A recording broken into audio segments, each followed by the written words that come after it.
I think we just got to move ahead. Hi, good morning, everybody. Welcome. How are you? Hey, it's the morning show. Let's relax for a second, shall we? Chill out for a second. We just got here. It's okay. Just breathe it in. It's Monday morning. It's yet another Monday, a manic one for some people. For others, it's a Monday. It's Mondays as they come. Some of us, you might be familiar, don't have a sort of a Monday to Friday, Monday to Saturday work week at all. And so I've never in my life, until I started working with you lovely people doing this regular show, had any kind of schedule based on that at all as an artist or as a performer or as a yapper. Yeah, that's my official title. Never really factored that in, honestly.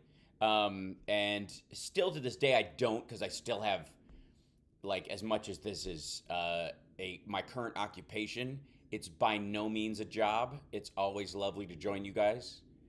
There was a period, I will completely admit, early on in the afternoon show, after I'd been doing it for about 9 months, where I had moments of, what is this? Where's this? What is this for? What am I doing?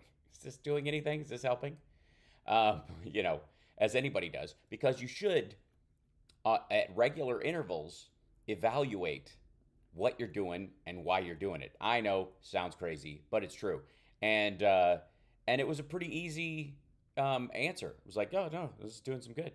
We're having fun, and I feel like I'm alleviating some people's tension, and I'm giving them a sense of perspective, which is incredibly valuable at a time like this. One would think.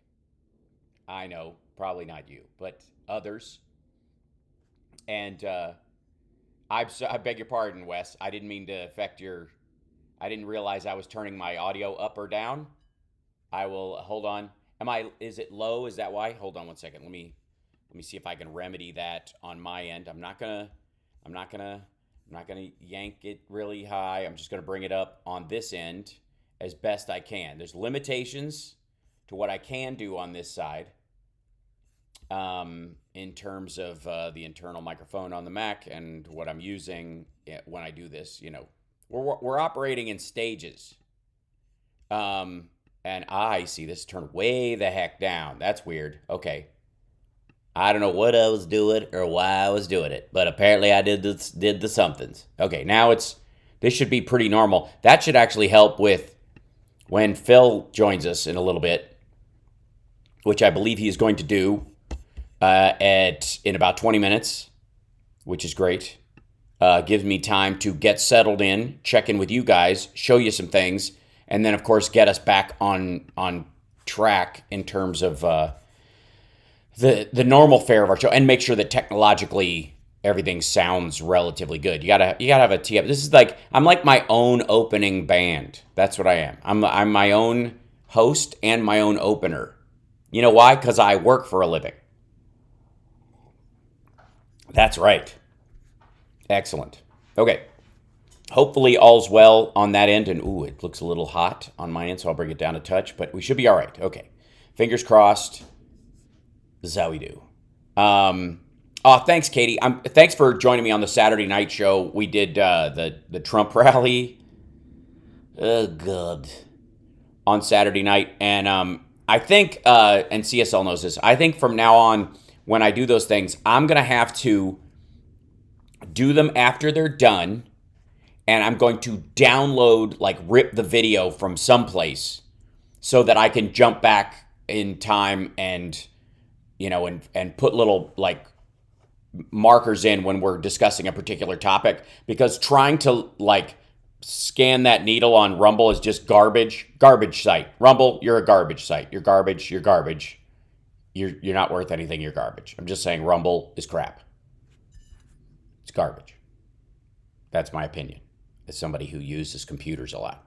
Rumble's garbage. It's no surprise, and it's not surprising either way, or both. I'm still having coffee. That Truth Social, which is built on the Rumble architecture, it's actually stolen from Mastodon, but I guess they house some of the videos, or so, I don't know what the fuck is going on over there, is on Rumble, and it works very poorly as well. Hi, everybody. Don't forget to like and subscribe, give a thumbs up, support the show. Welcome. It's HAL Sparks Mornings, Mega Worldwide. We gather in, we simmer, we settle. We're on a road to moving from a section of my downstairs sitting area outside my office, the only wall space I have for my posters, to a full-on studio at some point. I'm aiming for it, kids.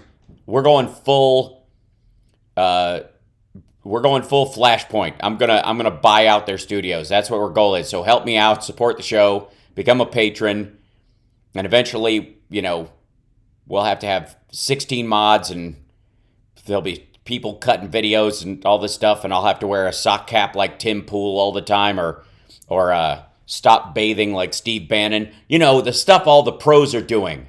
I'm going to have to do that. I'm not going to. I'm going to stay my lovely self. Even if we move this thing to a giant studio, probably just look like this. Probably just turn it into a house. Sleep there half the time. Yes, the studio, for those of you that don't know, are all part of my plan to buy 666 Fifth Avenue. So don't forget, you can contribute to the show, $6.66 in any form. Here, Patreon, Super Chat, whatever. And in doing so, you help us purchase 666 Fifth Avenue. We're saving money to do that. That's the entire purpose of this entire show. So that but Hal, you can't afford to buy 666 Fifth Avenue. Neither could Jared Kushner. Didn't stop him. All right, so, oh wait, do I still have a, nope, okay, I did take the tag off. See, I tried to scrape it off, and it's gone through 20 washings, and still it doesn't. Francie, thank you so much for the support. Now, before, I got about 15 minutes before Philip joins us, if he's able to. I think we'll be good. And I want to share with you some of the trends, including something that I shared earlier this morning, because a cat woke me up by stepping on my junk at 3:40 this morning. And so in my fits and starts of trying to get back to sleep, because I kind of have a schedule, I kind of need a certain amount of sleep that's reasonable in a row, and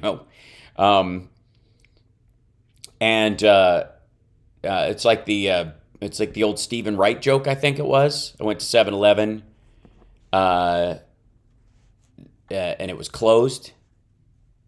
I said to the guy, but it says you're open 24 hours. He said, not in a row. Right. So I'm paraphrasing, of course. I just ended up, like, every time I tried to fall asleep, I was like, all right, I'll get up and I'll go feed the cat. All right, I'll do something. I'll go clean, I'll put the thing, and then I get back in bed, try to go, nope, not happening. So back and forth, as it were. And so I've been up since.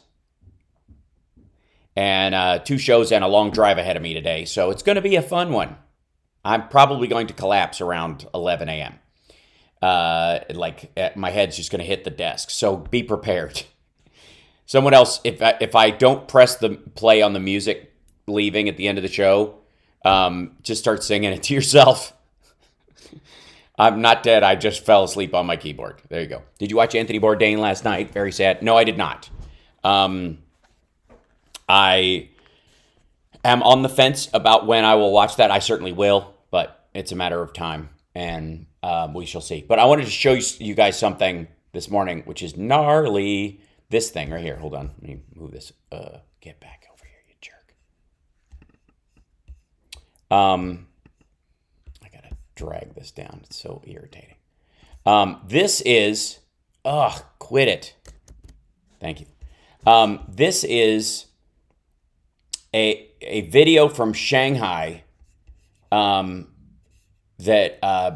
this guy Patrick Madrid posted that he got from a friend of his. It was off of Weibo, which is like Chinese Twitter / Facebook. And I'll just show you. So they've been in lockdown for almost 2 weeks now. They're running out of food. Thank you so much. Thank you, Sonic Boomer. Super Chat. Hal, here's a tip to fill the void of the loss of Eric Bullard. Oh my gosh. Thank you, Francie, for that as well. So check this out.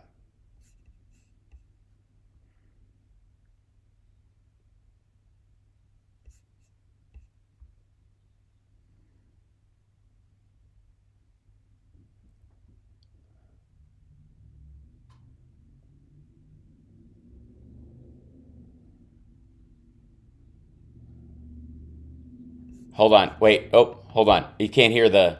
Oh, rats. Why couldn't you hear the audio? Hold on one second. Let me add this. Yeah, I think this will do it. Hold on.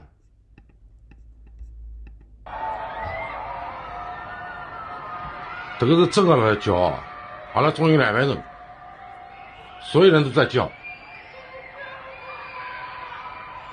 要命了！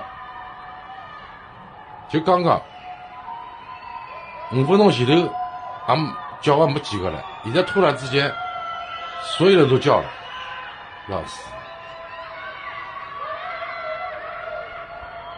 Isn't that haunting? Jesus. Yeah, it looks like Cloverfield, right? This is Shanghai, and in Shanghai, they've been in lockdown for almost 2 weeks. They are screaming. Yes, some people are yelling in Chinese. Some people are yelling like everything from like 没有吃过, like we haven't eaten, we're 没有吃饭, no food, let us out. And then he's basically saying that they've been locked down like this for 12 days, and everybody's starting to lose it. 根治上面呢，因为所有的人，你都不晓得这个状态到底维持到啥个情况。我总要把个标准，或者是讲有一个具体的说法。没，侬讲看，蒙。 Holy hell. And so many people, like, think about this in terms of the fucking freedom convoy. Think about that for a second. Thanks, Katie. I now that I know that, I will try and fill in. He's also panning, for those of you that can only hear this, he's panning back and forth of the skyline in Shanghai in this residential area. And there's some people that are shining flashlights on other buildings and stuff, just trying to draw attention to themselves. But there are literally tens, if not hundreds of thousands of people screaming all at once. And essentially he's saying that there's a guy who did a full translation of it. Let me see. He put it down here. Yeah. It's Shanghai. Everyone is screaming. Started with a couple. Now everyone is screaming. After a week of lockdown, something's going to happen. No one knows when this is going to end.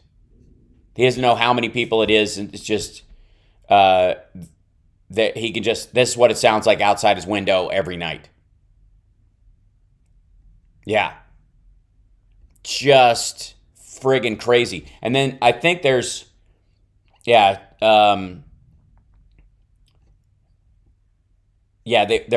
sealing people in. They put a thing on your door.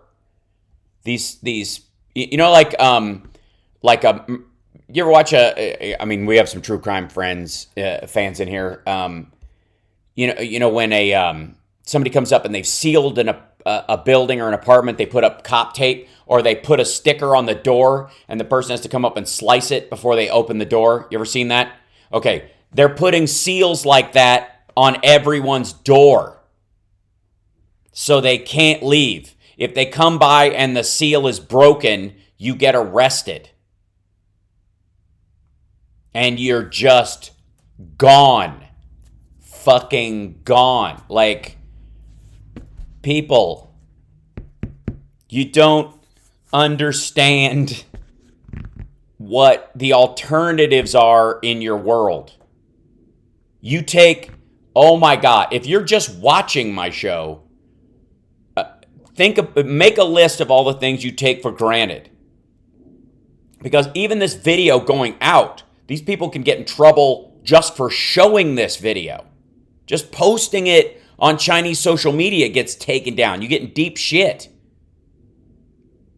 And if you're watching my show and you're like, we basically are China. We're basically Russia right now. We're basically, get fucked. Oh my God. Shame on you. We have a lot to work on in the West. We have a lot to work on in this country, in America. No question. But it's on the margins largely, and it's not broad strokes. And anybody who tells you that we do is just either actively disregarding stuff like this or just doesn't know. is just ignorant as hell.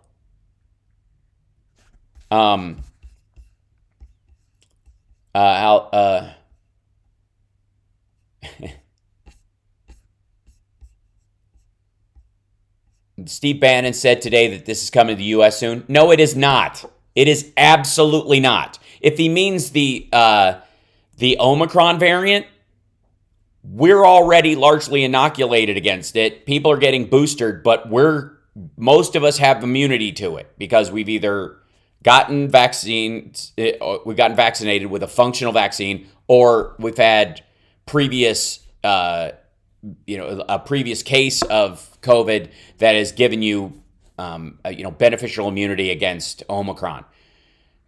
Okay, Omicron is 50 to 70% less deadly than the wild type, and about 10% as deadly as Delta, let's say. And this is loose numbers, but you'll get where I'm going with this. Which, when you have a large portion of the populace that is either vaccinated or has previously had an infection, means that the chances of you coming across Omicron and being totally vulnerable to it drops off a statistical cliff. It's still concerning, and certainly for people with immunity issues or any of those kind of things is why we take care about this. But what this is about is the fact that the Chinese vaccine doesn't work. It does not work. It doesn't work against Omicron. It's originally against the wild type. It's a standard old-fashioned style vaccine. It takes a piece of the virus, the dead virus, and your body fights back against it. It doesn't work against some of the other variants at all. It wasn't that great to start with. Right. Vaccines will give you immunity to getting sick, but not against carrying it. Right, exactly. That's why they're having these lockdowns, because their vaccine doesn't even do that.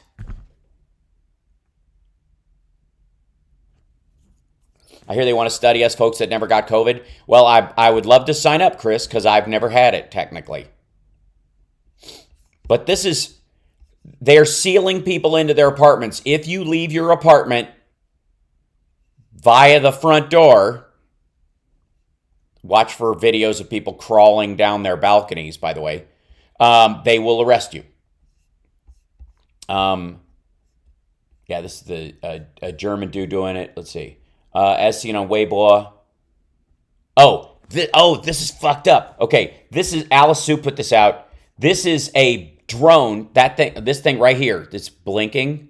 See that blinking? Okay, it's very dark, but that's a drone, and it's telling people, please comply with COVID restrictions. Control your soul's desire for freedom.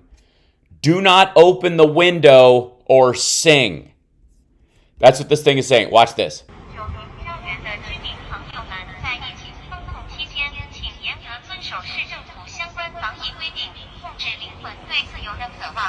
It's a drone.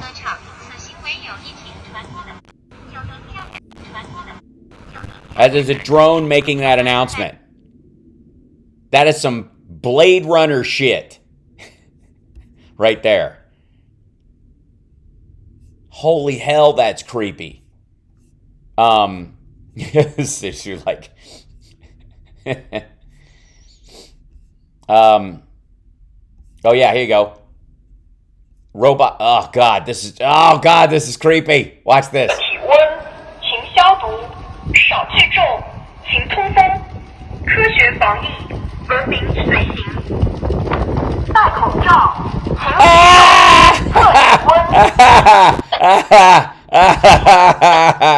Oh no. Yikes. Fucking hell. I'm having runaway flashbacks. Absolutely. By the way, there's only 2 projects that I would actively like to reboot in the age of reboots. One of them is Runaway, the Tom Selleck series with the Cynthia movie with Cynthia Rhodes, the Cynthia Rhodes movie with Gene Simmons, and which is about a police squad that deals with runaway robots that either go crazy on their own or are modified to hurt people, and sort of they're like an anti-terrorism tech squad. I mean, I think it's got legs, people. I'm just saying. And then with the introduction of an iRobot-like partner. Huh? I'm saying, as a series, get out of town. And then Buckaroo Banzai. But you guys know that. All right. Holy shit, that's creepy, though. This is... Oh, my God. Hold on, I got to turn the audio down on this because it was too loud.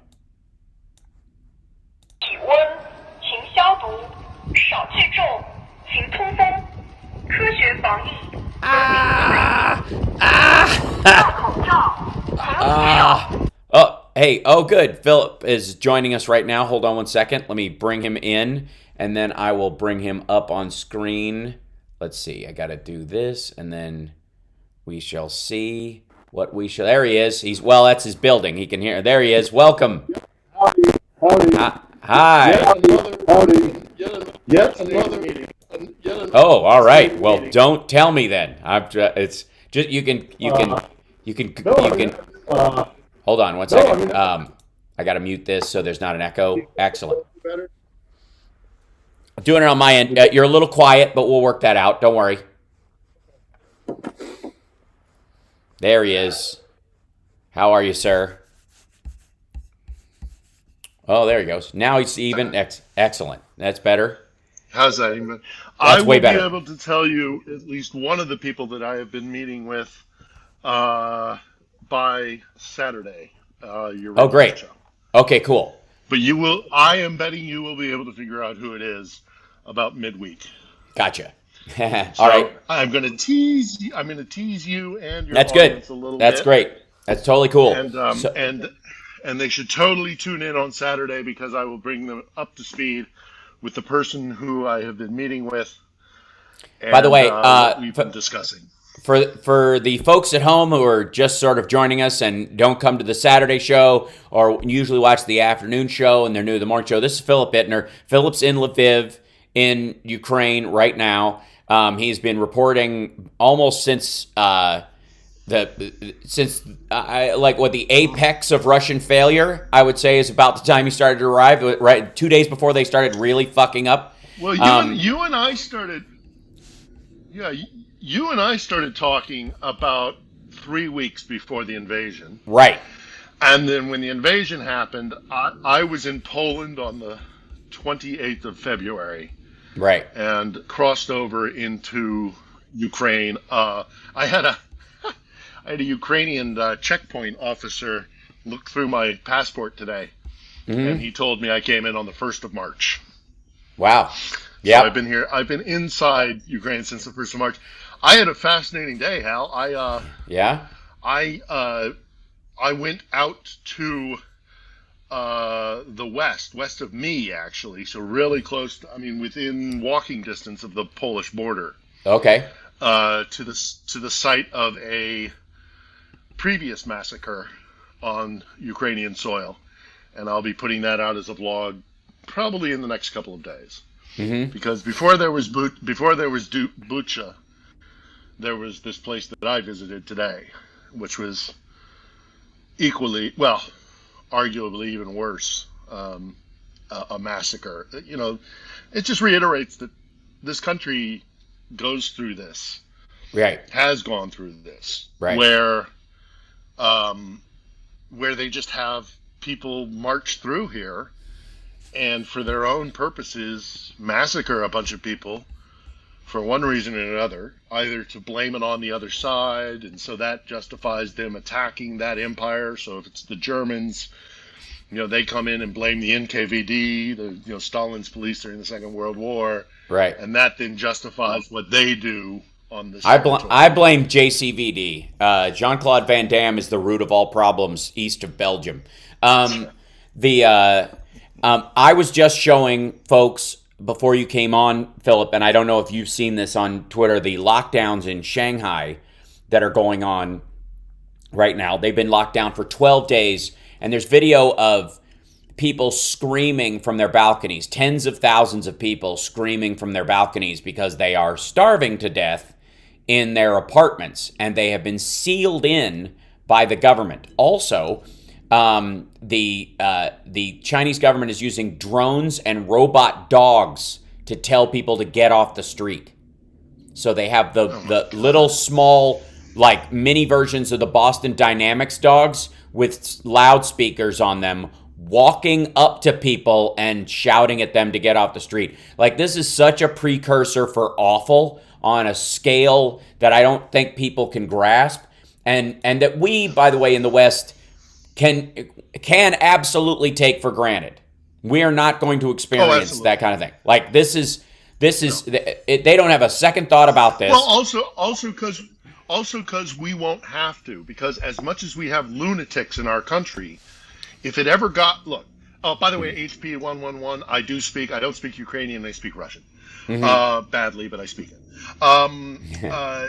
We don't have to, because there is, as bad as we get, and as bad as the crazies get, if the disease ever got as bad as it clearly has gotten in China, to be doing that. I mean, I know they're authoritarian to begin with, but right. You have made this point, and I agree with you, that I think what's happening in these autocratic systems with the pandemic is far worse than what we are going to know for quite some time. Right.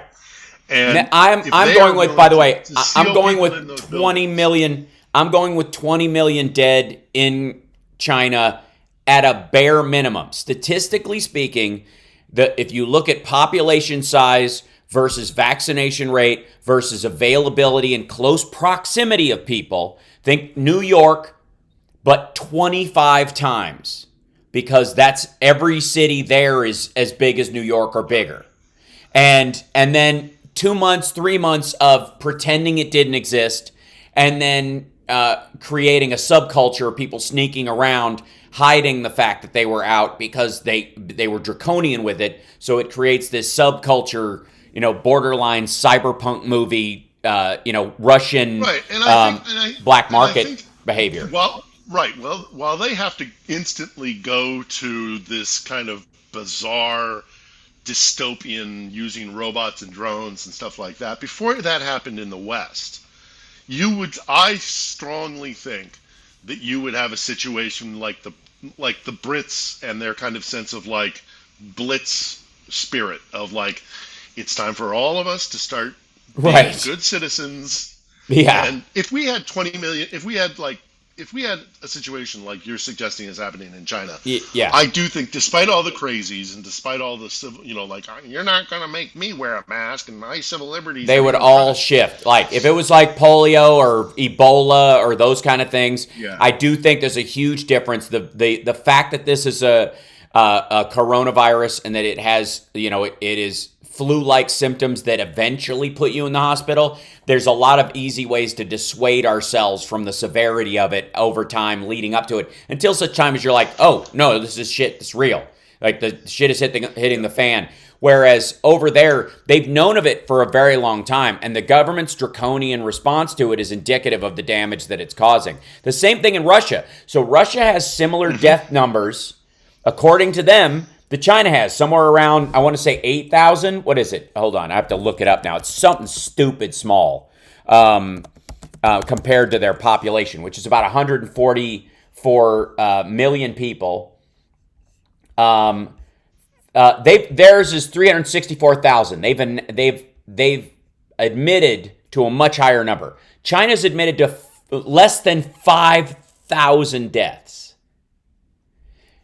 Russia on top of the 364K in Russia, there are 1 million more unmarked excess deaths. Now, Russia has a shit ton of excess deaths all the time. They're drunk and accident prone, according to their own death certificates. They get drunk and fall off a ladder and kill themselves, and nobody comes to help forever, all the time. But on top of that number, on top of their 300,000 people a year that die of cancer in a country with half the population of the United States, on top of that, and their suicide rate and all that. An extra million, 2020 to 2021 fiscal year. I mean, it's crazy. You know, the Russians, and also, I mean, you say that about like the Russian deaths because of their drinking and all the rest of it. You know, when I lived in Moscow, there was a period where they said there would be bobbing apples, bobbing for apples, because people would walk on lakes, fall through the ice into the water, drunk, freeze and then when the thaw happened, they would pop up. Oh, That's how cynical they are. There's an entire division of the police in Moscow that's job, I don't know, division. There's a department where that's their job is to go around collecting bodies when the thaw happens, because they either pop up in lakes.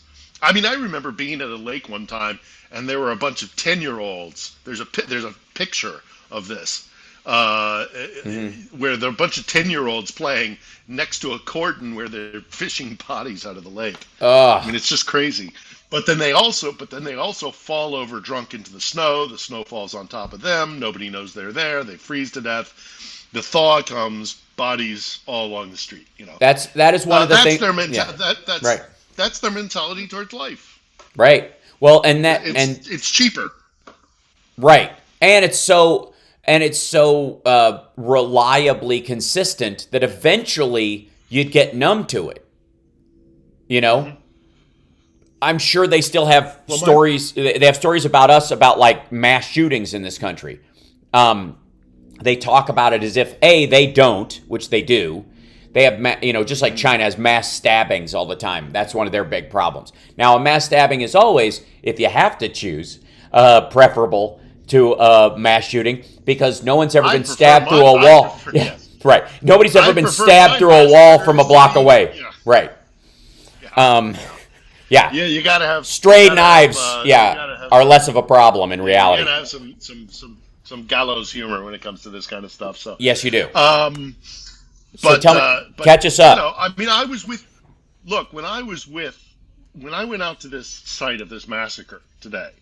Yeah. And I hired a woman to come with me, someone who speaks fluent Ukrainian and also kind of talk the talk and all the rest of it. And on the way back, we were talking about this kind of stuff, about how, Ukrainians and Russians, while they're very similar to one another, there's this distinct difference in that the Ukrainians do have a sense of European standards of value, an ethical code that is more similar to the Europeans than it is to the Russians. And she's a Ukrainian. She's got a particular axe to grind, especially currently. And she really laid into them. She laid into the Russians about how just they don't value human life like we do. Well, and their own lives aren't valued like Europeans are. Yes. And that's one of the distinctions that they've had to live with and grow up in. And I do have some sympathy for people who grow up in authoritarian structures like that. It can be BS'd so easily over time, or just quite frankly sort of have a learned helplessness in terms of standing up for their own ethical or moral beliefs, because you got, you have to protect your family and everyone. It's like some of the people I talk to in China from my time there who, are dealing with this stuff. Some of them have to talk unless they know they're completely free of prying ears, sympathetic to the structure of the government, what the government does, and how it's just how it works. But in reality, they don't feel that way. But they don't have, 98% of the time they speak, they have to be aware that someone's listening to how they speak, not just what they say, but whether or not they sound convincing when they say it. And growing up in that kind of structure, you have a lot of people that grew up, especially the older generation in Russia, I would imagine, growing up in the USSR, with a Putin on every corner, and insofar as they know, Yeah, and it's getting worse. Yes. It's getting worse. That's weird. That's the weird part, right? They're reverting back to their under the war. Mm-hmm. They are now reverting back to this old system where you drop a dime on your neighbor, right? Basically, because you don't know if you either you have a grudge against them or you don't know if they're going to drop a dime on you, right? So, or if it's a test, if you know that your neighbor, or if it's a test, right? Right. So they're all reverting back to this kind of like living under the Soviet Union, and it's disturbing to see how quickly they've reverted to this kind of stuff. Even people who weren't alive during the Soviet Union, their parents were. They know the drill.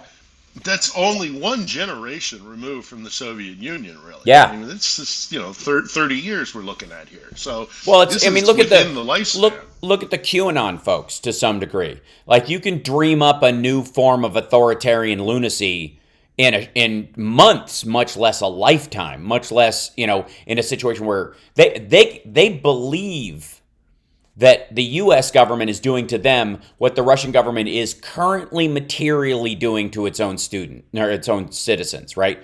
Yes. They actually, and none of them are, by the way, none of them are constrained by any of this shit. The Freedom Truckers weren't. The worst that happened to them was they caught COVID from another trucker, or they got the middle finger from a commuter car. Like where? I'm sorry, what kind of elevated privilege do you live in that you get to drive without someone giving you the finger your entire fucking life? But the Ukraine. This is the thing that drives me nuts. Right. It drives me nuts. It drives me nuts because all of the kind of fellow travelers. And those guys, those idiots that go to Trump rallies, and I don't want to dwell on Trump too much, but, look, those idiots that do come out and say, I'd rather be in Russia than a Democrat, right? That kind of attitude. Yeah. It's like, have you been to Russia? Do you know what it's like? No, they haven't been to Mexico. They haven't been to fucking Canada. They think Canada is a tyrannical empire. For fuck's sake. Canadians will open a door for you and apologize for opening the door too slowly or being in your way while they're holding the door. That is the worst tyranny you will experience in Canada. Like it's yeah. This is why, do you remember I don't know when it was. I mean, I've seen this die down, but do you remember all the talk that we're headed into a second civil war? Right. It took us 110 years to build up to a civil war over slavery. Yes, right. Okay? It took 110 years. Even when the framers of the Constitution were meeting in Philadelphia, a lot of them were saying, we have got to do something about the slavery question, because if we don't, ultimately it's going to lead to a civil war. Right. Yes. It's going to lead to, and even then they had to go to 110 years before the shooting started. And the other thing is, when people say, oh, this is going to lead to the second civil war is coming, these are the same people that I feel like saying to them, have you ever once heard a shot fired in anger? Have you ever seen somebody killed? Have you ever seen somebody killed in a violent way? Have you ever seen anybody shot and killed in front of you? In reality, in person, not on TV, not in a movie. Right. It is a deeply disturbing experience. I unfortunately can speak from personal experience. It is deeply troubling to see. It shocks you. It just to see somebody shot and killed in front of you. Yeah. Stays with you for the rest of your life. And so these guys flippantly say, and then they go cosplay out in the woods, pretending that they're getting ready for a second civil war. Right. And the second the shots get fired, they are going to go, oh, maybe this wasn't a good idea. Yeah, they're going to have and a full it's not even going to get to. It's not full even going to diaper. get to that. It's Nope. not even going to get to that. It's not going to get to that. But I mean, these guys who are so just. Firstly, they fetishize weapons, which even guys that I know in the U.S. military are like, we see them as tools. This is a screwdriver. This is we don't get hard. The best day We're on the best day we're for streaming. We're not on radio. That's right. You can say it. You can swear. Stuff like That's right. Yeah, yeah. So you know, people who get a boner because they've got a gun. There are a lot of people who actually use guns and use them to put people down, use them to kill people, which is what their intended purpose is. Who look on those guys and go, "What is wrong with you? This is a tool. This is a device. The worst. You're sitting there, stroking it like it's your girlfriend. I mean, it's just the best. Now, the best point of the best use of a gun. The best use of a gun is the worst day of your life, and a gun at most ever is a necessary evil. It is the best way to describe a gun. It is the best it can ever be in your life is a necessary evil. A situation where if you find yourself where you have to defend your own life or the lives of others by firing a gun is the worst possible outcome in that circumstance. It's fucking horrifying. And it's desperately sad. And to like, there's an element of, like Call of Duty and paintball that can be fun where you kind of create a sport around the idea of it. But never believe for a second that that's about the equivalent of saying football is great, therefore let's line up and crash into people. Let's just go sack people in a grocery store. Let's just go, guys all go do I like playing. Yeah. I like playing D&D, so let me go get a sword and cut your head off. It's absurd. It's absurd. And the difference between the two, any adult can see the difference. And when you see these people who are kind of glorify it in the abstract, it's just childish and gross. Yeah, and it's and most of them have never. I mean, even like the military types. Like I when I get to tell you on Saturday, this coming Saturday, who it is I've been hanging out with here in Lviv. There are people who look at those the military people who come out of Afghanistan or Iraq or whatever, but never left the base. And those are the kind of guys who are out there playing fantasy soldier, cosplaying soldiers. And then look, there are exceptions to every rule. Sure, there are people who were out there shooting people who maybe become so traumatized by it or become so callous to it that they then are actually able to be like, yes, I will pick up a weapon, and yes, I will shoot other Americans because I believe X. Yeah, but that's such those people are just they're a school shooter looking for an excuse. It's not the same thing, and it's certainly not what civil wars are built on. It's what Timothy McVeigh's are made of, and that's why it's concerning. But it is absolutely not the indication of a society at a turning point or at a collapse or any of that stuff. And to assert that is embarrassing, I find, when people do that. I mean, I knew Mike Flynn in Iraq, for example. Mike Flynn, when he was head of special operations in Iraq, I knew him back then, and he's no joke. He's a killer. He's a straight up killer. But he was so polluted by some of this QAnon stuff, and he went down that rabbit hole, and that can happen. That can absolutely happen. But most of the people I know who were in the war are just repulsed by the idea of a second American Civil War. Yeah, and are also repulsed by these other people who run around going, I'm going to, ooh, this is great, I got a gun, and I'm going to go kill me some libs. Right. They're like, you're off, man. You're off. Yeah. You're not working right. That is, and again, that's the cascading effect of, violence instead of debate is what honestly, the entire American Revolution was fought over, was that you can debate political ideas and you don't need an authoritarian dictator to be the final say in shit and kill whoever he doesn't like in this process. You can debate both of those sides, come to a consensus, and actually develop a society over time with all of the flaws of humanity. And anybody who claims that America's got inherent sin about it is just the sort of, in many ways, the left-wing equivalent of a Christian who believes that all people are born sinful and have to rectify that. And we'll never rectify that ultimately, and it's an absurdity. We know better than this. And we don't visit if you lose an argument and you lose a vote, then instead of the whole premise is if you lose a debate and you lose a vote, the purpose of a democracy is you then regroup, readdress this issue, and maybe you get another chance at another vote. Right. But the problem is we have had, since our inception, we have had people who really don't believe it. Yes. I mean, from the very, very beginning, there have bane people who played at democracy.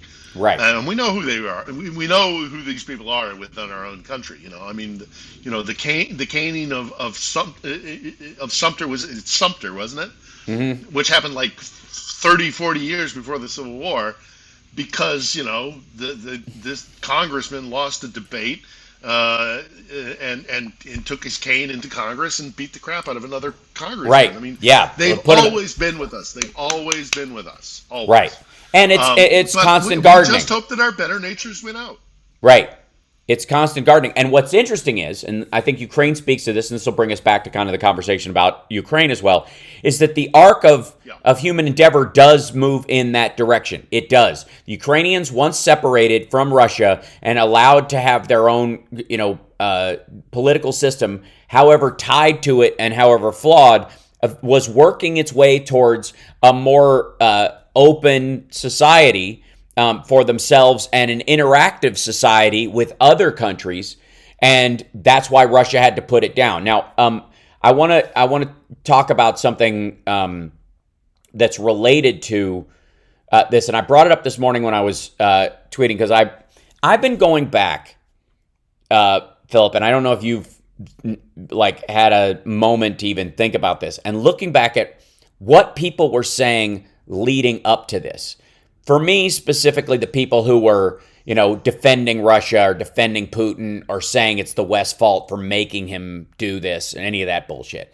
And then there's also been some stuff about back in 2014, 2013, even previous to that, looking at how people in academia and in politics were talking about Russia going forward.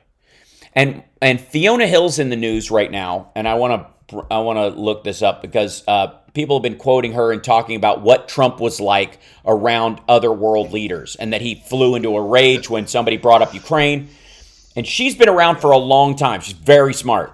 No, Fiona gets. And while you're looking that up, I'll answer a question here. Misty Q, what are my plans after this? What are my plans after the war? As I told Hal way back when we started talking, I'm halfway retired. I can't do corporate news anymore. I can't. I just can't stomach it. And I have a variety of reasons, some of which are personal, and I don't want to go into in a public forum. Have gotten myself into a position where I don't have to work for them anymore. So I'm not going to. Cool. That's why. There have already been a lot of network outlets here in Lviv who have said to me, "Do you want to come on? Would you like to be a producer?" To which I have said no. I was willing to be a consultant, but I'm not going to be part of your machine, because I think news is more important than selling Frigidaires. And that's what news is nowadays. It's selling airtime. It's all about selling airtime. And you have to buy the space and the access to eyeballs. It's not free. It's not subsidized in any way, because we have feelings about that increasingly. The anti-NPR sentiment on the right has softly, slowly spread to what we affectionately call the left in this country, and is infecting most European countries as well. That's not an accident. That's another part of the story. Now, the thing about Fiona Hill is, and she did an interview with the New York Times, and she's talking about how on January 6th, Trump was pulling a Putin, is what she said.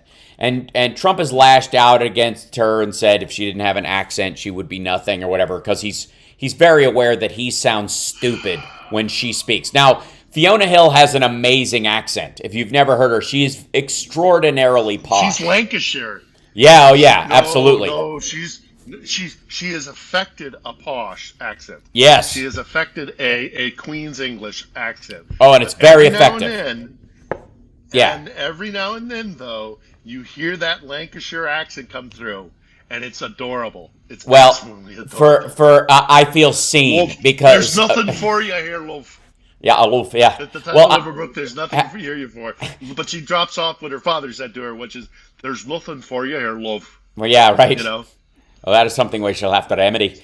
So she was talking about how she tried to, and this is a quote. Let's see. I want to see this. She was recalls describing a scene where she told Bush and Dick Cheney that offering a membership path to Ukraine and Georgia could be problematic. While Bush's appetite for promoting the spread of democracy has not been dampened by the Iraq War, Putin of Russia viewed NATO with suspicion. She was talking about how he's going to relate to it. Cheney took umbrage at Hill's assessment. "So you're telling me you're opposed to freedom and democracy?" She says. He snapped. According to Hill, he abruptly gathered his material and walked out of the Oval Office.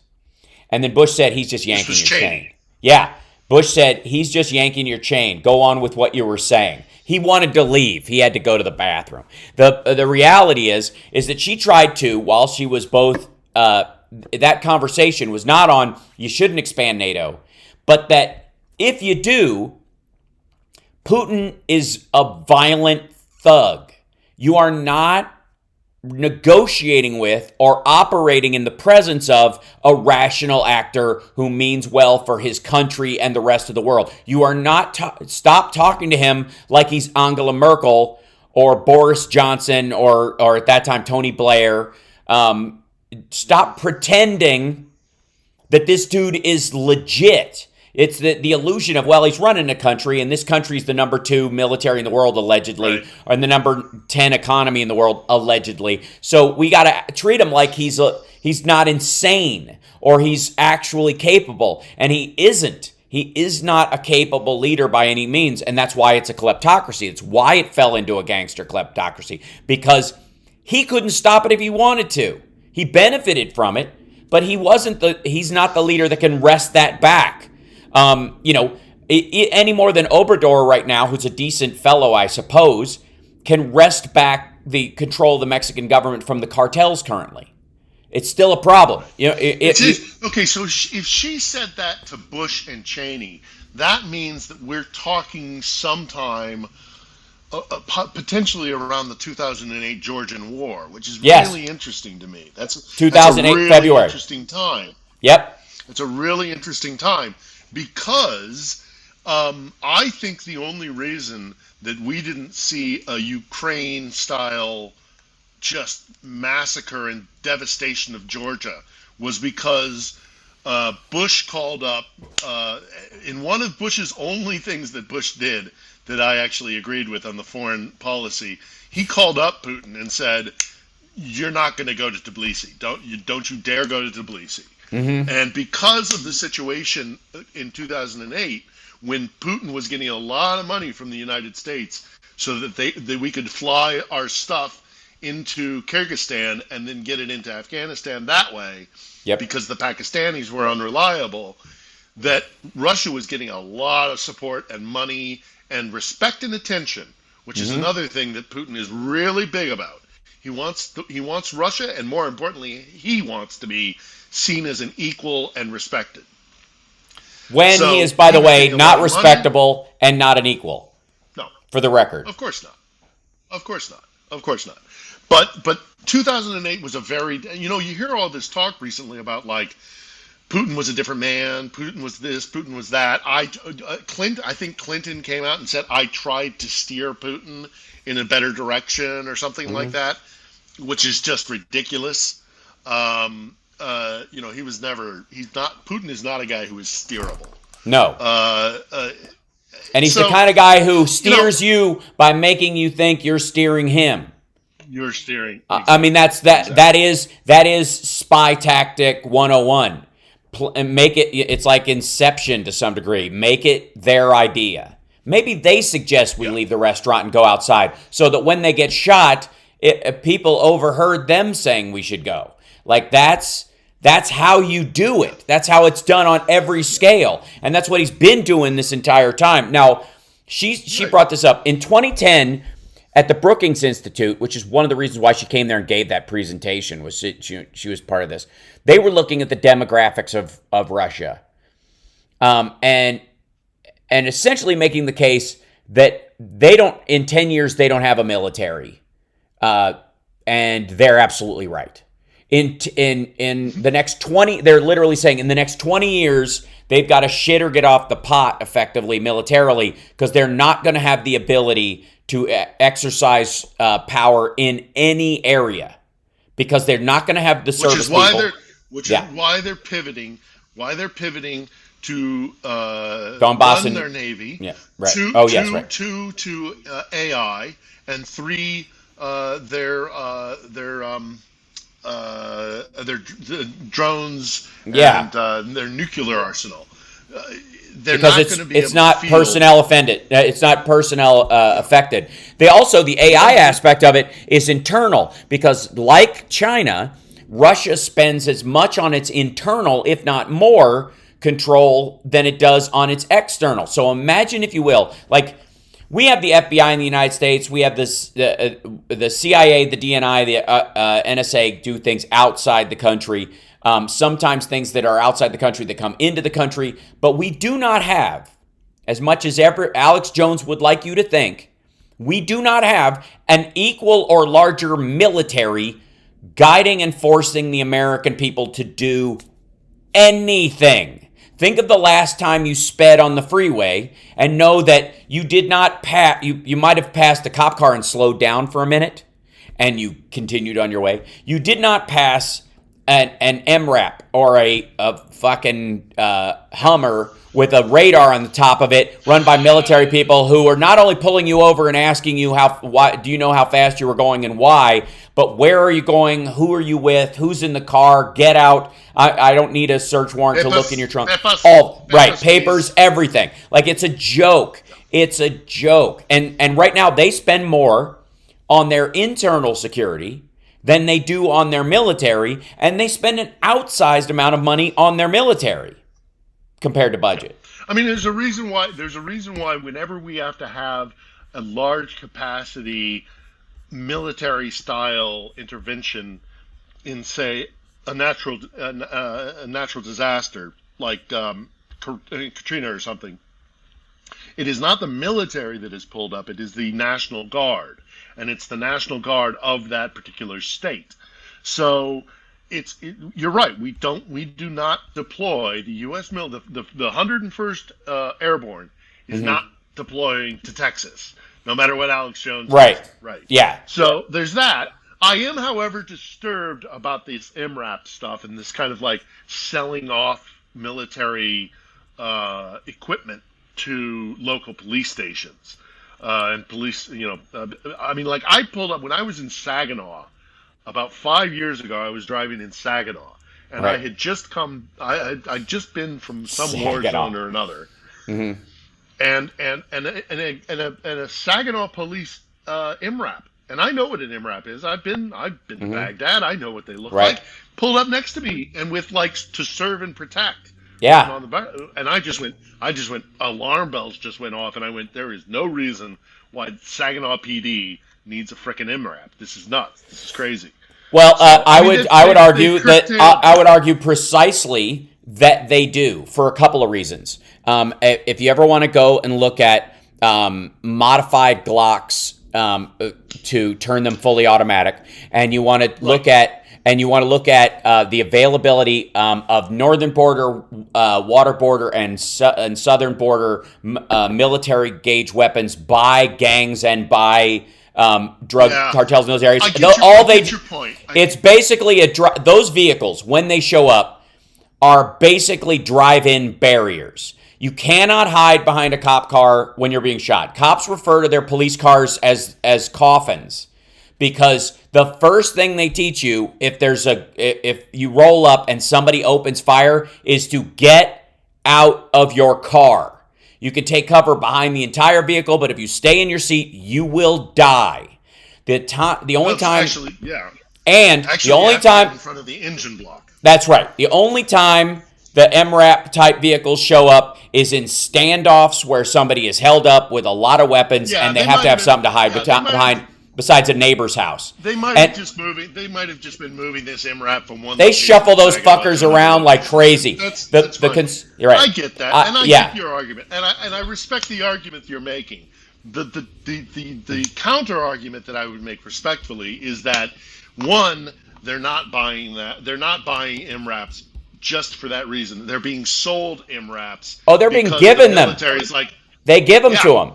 The government and a lot of like Saginaw or places that size end up, and this is true, giving them back or giving them to the state police because they're too expensive to maintain. It's bad enough.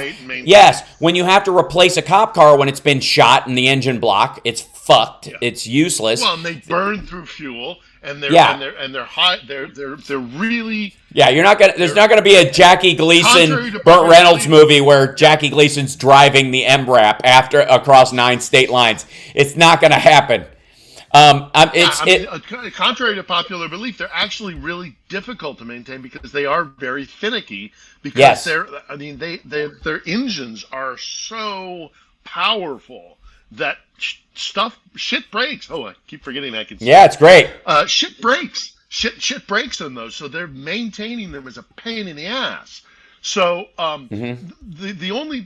that's one of my arguments against giving small town or middle city kind of Saginaw level or Buffalo or whatever, giving them this military stuff.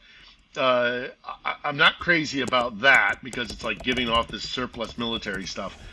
And then secondly, I'm not crazy about it because it adds to the kind of paramilitarization of police. Agreed. If you give them these toys, I agree. Give them these toys, they want. Dude, I believe police. One of the things that the Canadians have right a lot of times is you give them an authoritarian outfit because they've got to be an authority, but it's got to look slightly silly. You either have to, like the big Royal Canadian Mounted Police hats, even the big, to some degree, cowboy hats, a little bit of that. Like it's got to, okay, so my mom is a nurse. She's a registered nurse. She's retired, but she works for the state, and they bring her up when they have to do vaccinations and that kind of stuff.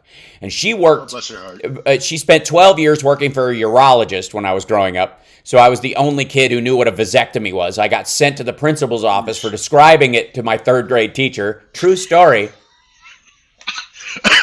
True story. Yes, because I had, and she was only offended after I had to use colloquialisms to describe what a vas deferens was. So anyways, my mom has worked for, she also worked in 2 mental hospitals. And in both the mental, and again, most people know that prisons and jails in our country are full of the mentally ill.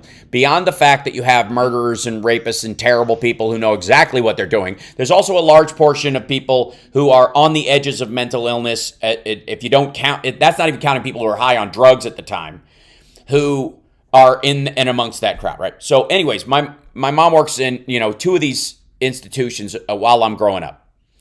And at one point, in an attempt to balance out the, kind of like in a new psychological attempt to make the people in the mental hospital feel more comfortable, they had the nurses stop wearing nursing outfits. They had the kind of ratchet hats and the outfits that had name tags on it. They weren't even wearing scrubs. They wore what were effectively street clothes. Attempted sexual assaults of the nurses went through the fucking roof because the patients no longer differentiated the nurses from random people, and they had no authoritarian base. So that's why cops wear uniforms. That's why you have a uniform. That's the value of a uniform. Human beings go, okay, class of person. I'm not fucking around with some dude at a bar. This guy's got some authority. Some other people have decided that this man, this woman in this suit with this badge they're here to do a job. We've as much as we may not like it, we've agreed on this. The minute you start dialing that down, the minute you put them in, and that goes to what you're talking about, like sort of macho and cooler things, military type stuff, because then there's a law of reciprocal return where you go past the point of you're a person of respect, and in society, in a civil society, we operate in that zone to I've got an authoritarian government that's putting a soldier in front of me. That tips the scales where those very people that you're trying to impress with that authority tip over and go, well, fuck this. Right. It's also it's counterproductive. It's a very different thing to have a guy in blue on the corner and a guy in camo with an M14. Right. Those are two very different roles, different uniforms. That's into very different. And also, by the way, I'm going to play Johnny Million here for a quick second and answer a question that I saw Please do. in the chat, in the stream. Folks in the chat, folks, an MRAP is MRAP. I think the acronym is Mine Resistant Armored. It's mine resistant something. They're these heavily armored military vehicles that have hulls. The bottoms are angled so that if an explosion happens beneath them, that the explosion is disseminated. So they're really intimidating vehicles. Yeah, they look really scary. I mean, a police unit could use it as a battering ram kind of thing. They could use it if they have an assault or a SWAT situation. Right. So I agree in that particular role, but if they were just rolling around town in those things, terrible. A whole different ball game. It's the same thing. Agreed. Yeah, it's the same thing. The difference, the contrast that I'm making between a cop in blue on the corner and a guy in camo with an M14. I'm curious about this. Your time in Russia. Yeah, go ahead. Then I have a question. I got a quick story for you. About the National Guard, for example. So when I was in Iraq and Katrina came through, I was embedded with the Louisiana National Guard. The Louisiana National Guard was close to leaving. They were about 6 weeks away from leaving. And when Katrina hit, the governor of Louisiana requested the military to send the National Guard back earlier so that they could help in the recovery from Katrina. And I flew back with the National Guard from Baghdad back to, we actually flew into Austin, and then they drove because, of course, you couldn't fly in directly into Louisiana.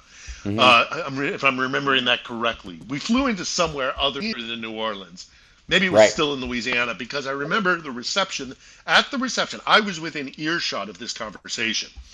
The governor of Louisiana went to the commanding officer of the Louisiana National Guard and said to him, I want you to deploy your men in downtown New Orleans to stop looters, to be a deterrent against looters. And the head of the unit said, ma'am, with all due respect, I will not do that. Because these men have just come from an active combat zone. And if you put them on the streets of New Orleans, they will shoot first and ask questions later. You do not want that. These men are geared up. They are coming from a position where they are geared up. There's a whole different You cannot transition them from war fighting to policing. So we're happy to do sandbags, we're happy to do infrastructure, we're happy to do peripheral kind of things, but if you put us in downtown, if you put us in some of those really hard, armed, they will shoot, and you will have Louisianans killing Louisianans. So, it's stupid, and that's this mentality. That is the distinction. That is the distinction between the kind of shit you've seen written on vehicles in a war zone and to protect and serve on a cop car. That's as much a reminder to the person getting in to the vehicle as it is to the person on the outside of the vehicle. The cop is supposed to see to protect and serve every time they get in their fucking car. And so this is, and one of the things that we've had a problem with in the United States over time is that there seems to be in people's mentality a natural transition from coming back from Iraq or Afghanistan or one of these places and getting a job in law enforcement, because a guy carrying a gun is a guy carrying a gun. And it isn't. And as a matter of fact, you should separate those things as much as possible. If you've got an MP, maybe, An MP would be a great transition because military police, even though they deal with very deadly people all the time, they themselves don't shoot first and ask questions later. They're not soldiers. They're operating within the structure towards friendlies in this regard, right? They have the idea is the person that they are dealing with is an American soldier under their jurisdiction. So there's some translation from being an MP to a regular police person. There is almost no transition between, and it doesn't mean people can't do it. It doesn't mean that somehow soldiers are broken and shouldn't be allowed to do this. I'm just saying, from a training standpoint, they are totally divergent. And saying that they are somehow overlapped is like saying, I'd make a great musician. I used to work in construction. It makes no sense. There is no overlap in this at all. So anyways, the one thing I wanted to ask you was about your time in Russia. Yeah, I wanted to ask you about the war. Yes, and I want to talk to you about your time in Russia, because when I was in China, there were soldiers on the street all over the place. From the first time I went there in 2001 to the times I've gone back, there have always been times, either in Beijing and other places, where there were soldiers on street corners that were armed, and the idea is that they always have these folks around. All of them looked 15 years old. There is no fucking way their gun had bullets in it. And their uniforms were so loose-fitting, they looked like deflated balloons. There is a certain point where, even if you want to police your people with soldiers, you're gonna run out because you only have so many capable soldiers. So the people you're gonna send to actually do battle, and Russia's been doing this a bunch in a bunch of different countries, are gonna be your thick, strong, well-trained, big, imposing fuckers. And anybody you have on the street is gonna be the leftover dude, who, quite frankly, is probably not going to be as tough as the street thug he might run into on the streets of Moscow or St. Petersburg or any of these kind of places. I'm curious around the capital will be different. That's true everywhere. Yeah, it's like Buckingham Palace. They have police that walk around, and they've got these stubby little AK-47s, AK-74s. I forgot what the designation is, but there's stubby versions of the an automatic weapon. The M4s, or no, well, it's an AK. It's an okay. AKM, I think. Right. It doesn't matter. It's a carbon version of an AK-47. So they kind of openly patrol the streets, but that's not more. I mean, I see that in Italy. You see that in certain European countries where they just have armed police in certain areas. Mm-hmm. What you really see whenever, say, there's a protest, and what mm-hmm. Russia does with their policing is they have an entire group called OMON, OMON.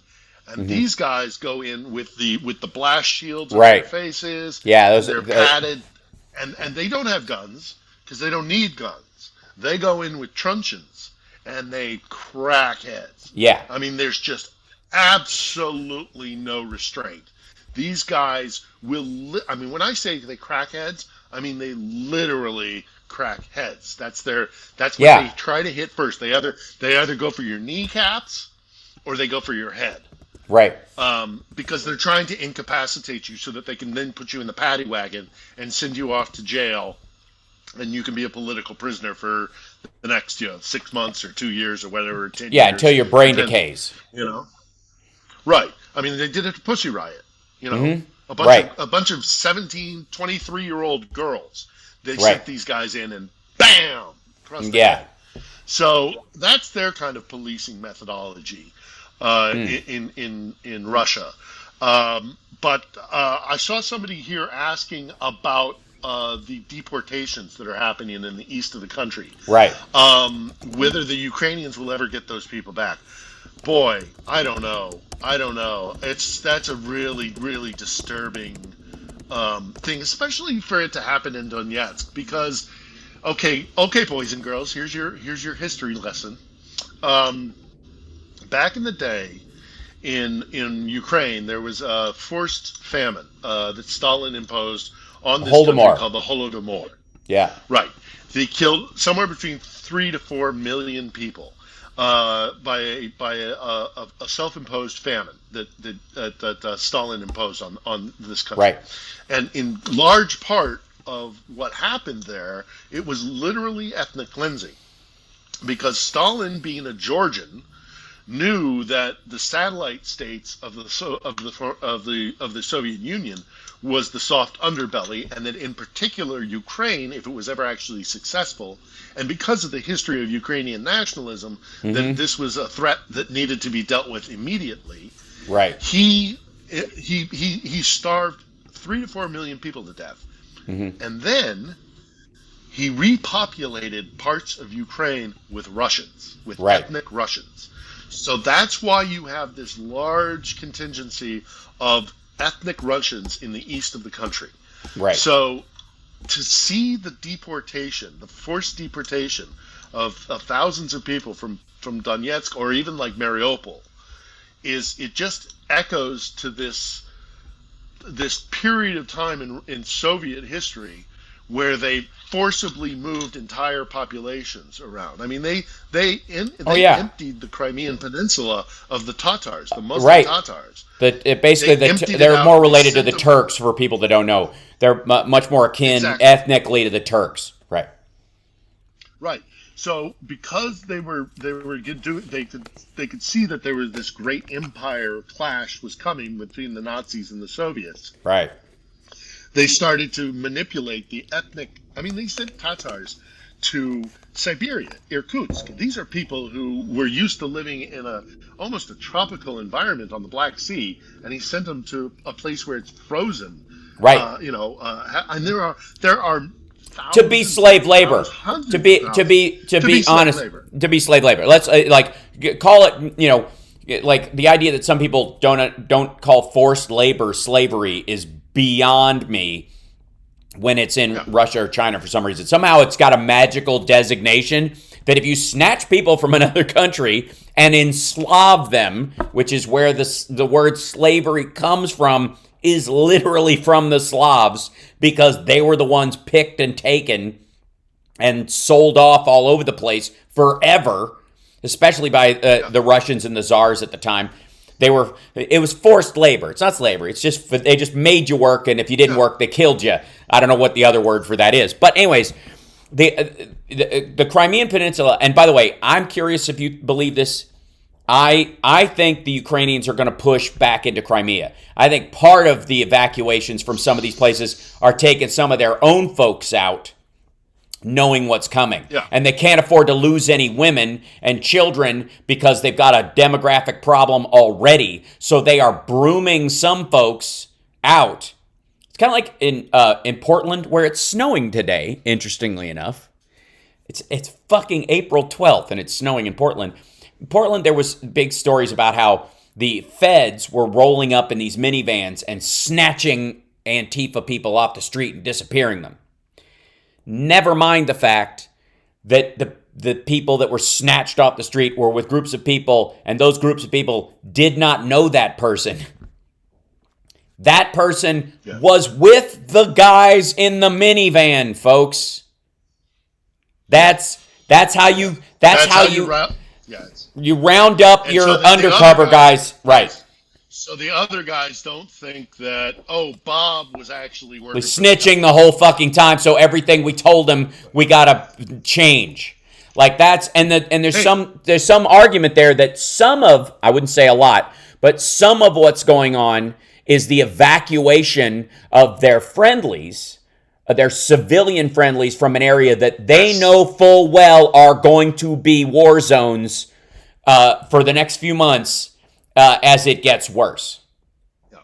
There's two things I want to mention here, and then there's also a question I want to respond to. Sure. One, if you ever want to have a really scary, gory read or look into an interesting figure in history, research Saint Olga of Kiev. Yes, Olga of Kiev. I love her. Slave. Oh my God. She was a slave in the Ottoman Turks, the court of the Ottoman Turks.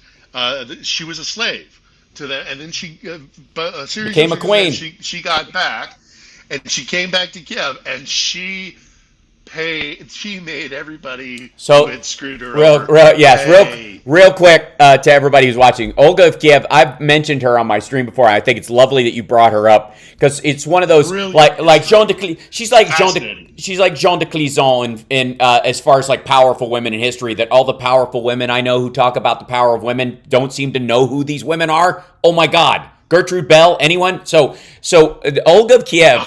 So she. Short story of this. I know her grandson. Yes, Olga of Kiev kills.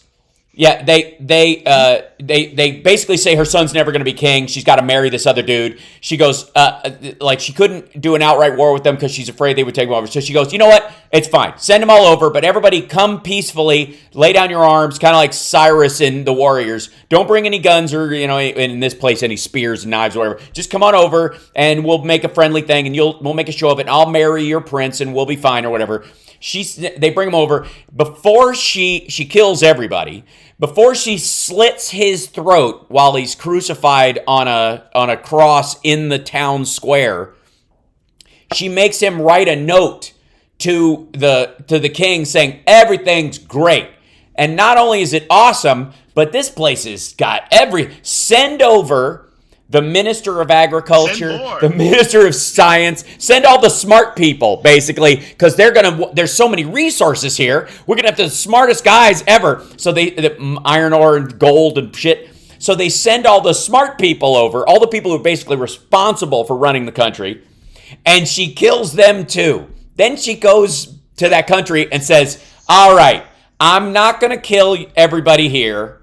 I'm gonna rule as a benevolent ruler. All I want is one turtle dove and one pheasant from every family in the region, and I won't kill you. You pay this little thing, and everybody's like, shit, a turtle dove and a pheasant? Cool. Well, turtle doves were the internet back then. That's how you would send messages. Everybody had carrier pigeons that's what the turtle doves were for.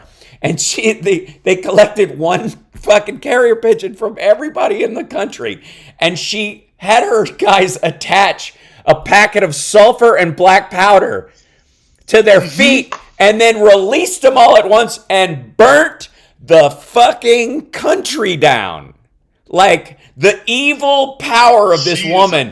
Oh my fucking God. Good grief. Absolute badass. Just and if wiped you want to have out. a chuckle, not that I promote. That's horrible, but it's true. Of vlogs. If you want to get a good laugh at it, the guys over at Puppet History did a bit about her, and it was very funny. Yeah. But when you talk about getting your own collaborators out, and some of those Yes. people that are being spirited away to Russia are actually on the side. There's also another thing that's happening here, which is particularly interesting. All these, all this talk about Kadyrov and the Chechens who are in Ukraine right now. They have a couple of different roles, and whether or not they really are here as kind of like shock troops. Apparently, Putin asked Kadyrov to take back Donetsk and Luhansk, and then to push on to Kiev. Right. I don't know how realistic that is, but I also happen to know from certain sources that I know here in Lviv that they believe, and there's intercepted intelligence. That the Chechens are also here with a list of people that if this goes bad, or when this goes bad, really, but that these are the people who know what the orders were. These are the people who were in on the idea of let's bring this war to the civilians, right? Make this ethnic cleanse the Ukrainians, right? And instead of letting those people either defect or fall into the Ukrainians' hands, the Chechens are here to make sure that doesn't happen. Right. And the best way to make sure that doesn't happen, you're right, is slit their throats. Yeah. So they're not, it's like, again, I keep going back to history because all of this repeats itself. Yep. Back in Stalin's time, there was a reason why there were NKVD officers in so many of the Red Army units. Because they would, I know it's supposed to be apocryphal, but I also know that this really did happen. Stalin put out a thing saying no ni shagu nazad, not one step back. So if these NKVD guys would stand behind the units that were going forward to fight the Nazis and the Germans or whatever, and if they turned and started coming the other direction, the NKVD guys actually did have orders to shoot. Yeah. Shoot them. And make that an example of them, because then the rest of them, right? We'll keep fighting. You either get shot by the Germans, either get shot by the Germans, or you get shot by the Stalin secret police. Right. And I know they're really Russians. When I tell that story, a lot of Russians go, "Oh, you Westerners, that's not true." It's 100% true. It is 100% true. It's still true. It's still true. We can't even do that. Right, dude, Obama caught shit because we didn't leave a deserter behind. Like that was one of the big scandals of Obama, was that we were trading what are effectively terrorists with the idea to get one of our soldiers back who deserted. Like we don't, who left his post. Right. So like the idea that he was in a block post. He was in a position at I think it was at Bagram in Afghanistan, and he just said screw this and decided he was going to walk to Pakistan. Yeah. Right. So a brilliant plan, by the way. In the chat. Yes. By the way, I wanted to mention too. He's not exactly a rocket scientist. No. Benny Loco, thank you for the super chats, reminding everybody to give a thumbs up and like and subscribe. This is the morning show. Normally, I don't get to have guests on the morning show, so this is a special treat for all of us to have Philip with us. Aren't I privileged? Yes, you are. Hello, boys and girls.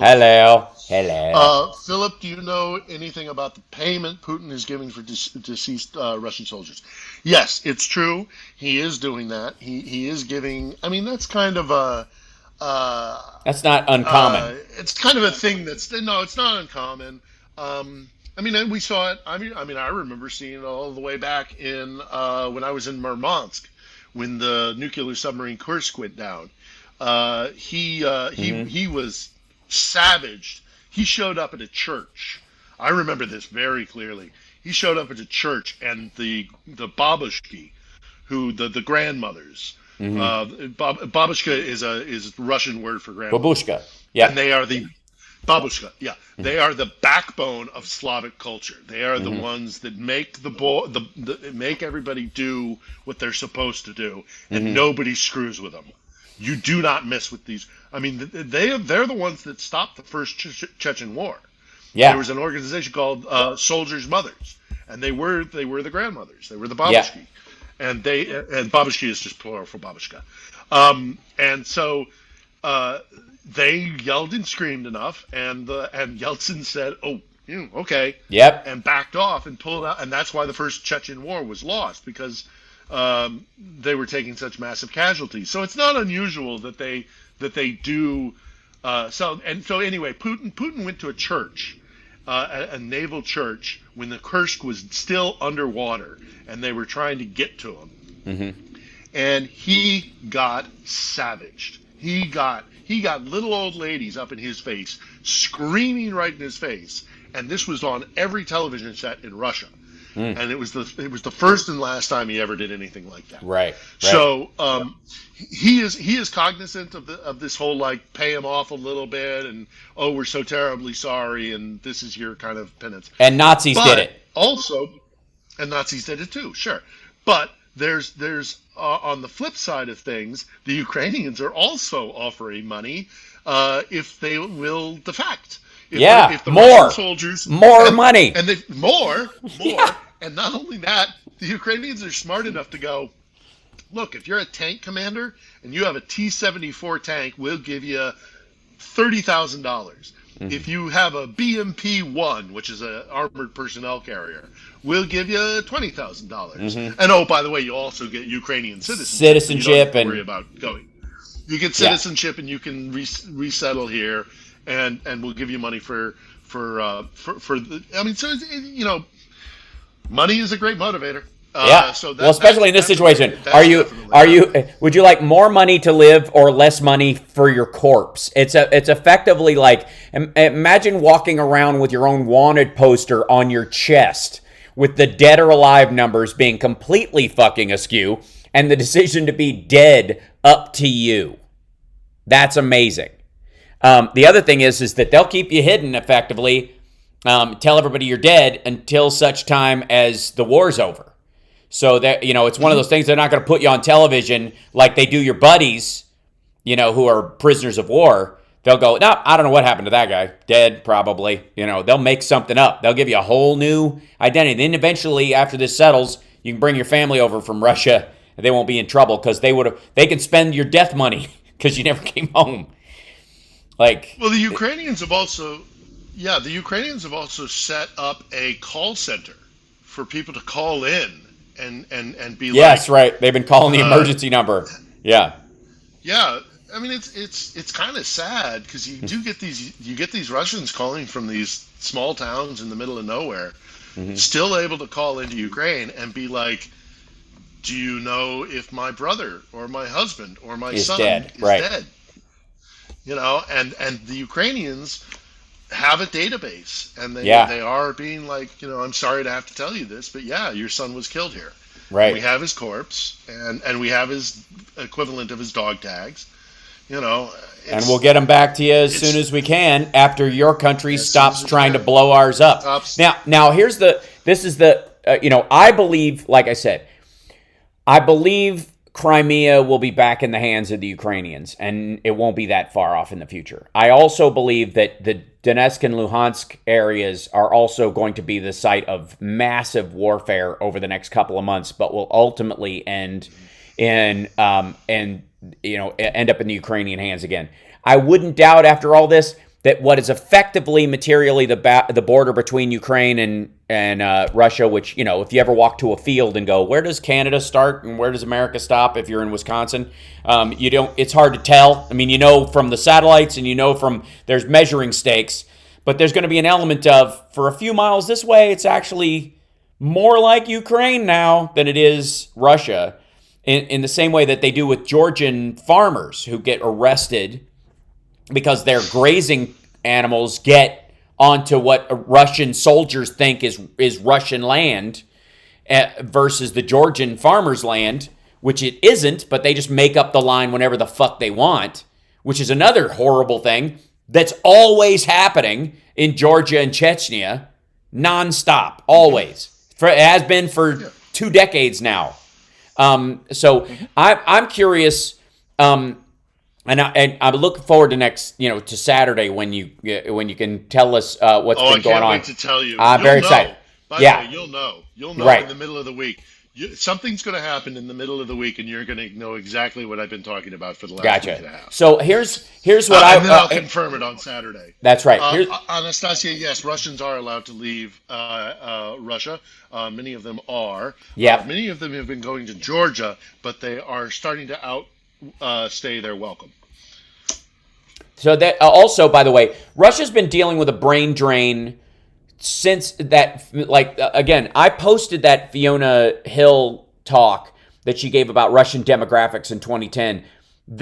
Not only do they have a demographics problem as far as births versus deaths, they're at 1.5 to 1.2, depending on who you believe, as far as birth rate. It's a terrible number for it's far below replacement in a country with that many premature deaths and that much infant mortality.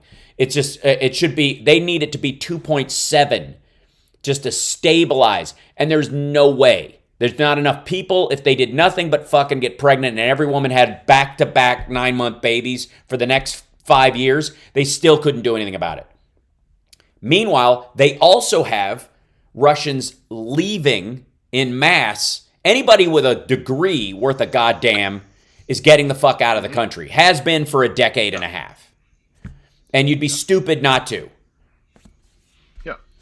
They tried to stop that by creating their own version of Silicon Valley, and it was almost laughable. Right.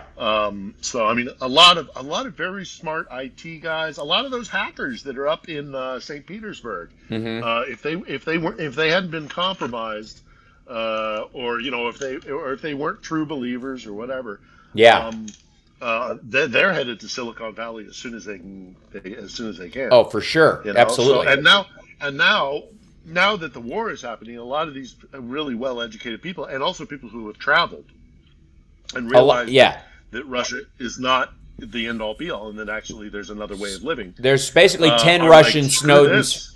There's basically 10 Russian Snowdens for every one that they got. Yeah. In effect. So there, a lot of them are Or coming 100. out, and also I would not be, and I was talking with someone earlier or at the end of last week, and I said to them, I think there is a distinct possibility that once the shooting stops, then once this diaspora settles, once the shooting stops and the diaspora is out there, and they're starting to look for a place where they can come and live a decent life and have a common language and all the rest of it, it won't be Georgia. It's going to be here. No I question. would not be terribly surprised. I would not be terribly surprised if a lot of Ukrainians go, as long as you weren't a pro-Putin guy. You know, if you were, because a lot of Ukrainians are smart enough to realize that actually, very much like Hitler's Germany, the first victims of Putin were the Russians themselves. So a lot of those Russians are going to be like, screw that, I'm out of here, and we'll when the shooting stops, perhaps Anybody with a come future. here. Yeah. I think that's a possibility. I agree. We'll have to see how it goes, because there's going to be a lot. I mean, especially when we Be a lot of really distrust start to learn. too. Yeah, when we really start to learn some of the stuff that the Russians have been up to. I mean, Bucha and Irpin and all those places, they're just the tip of the iceberg. I mean, somebody asked me about the rapes, the gang rapes and the raping that's been going on. It is not. I want to be very careful with what I say, because this is such an awful accusation. But I do not think that it is just random rapes, or that, you know, just like guys running around. I mean, there is no NCO class, right? We've talked about this in the past, you and I, Hal. There's no sergeant out there telling what are in effect just a bunch of thugs running around with guns. There's no discipline because there is no NCO class. There's nothing between an officer class and just a massive collection of conscripts. Right. And they are running absolutely rampant. So I also think that it is part of their military design, that they're actually doing this. I mean, this new guy, this general, the dude who was big in Syria, the guy who is the butcher. He's called the Butcher of Aleppo. He fought in Grozny. He is a brutal guy. He is a guy who does not.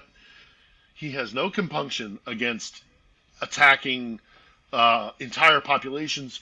It's like Sherman's march to, you know, the sea. It's you know, it's total war.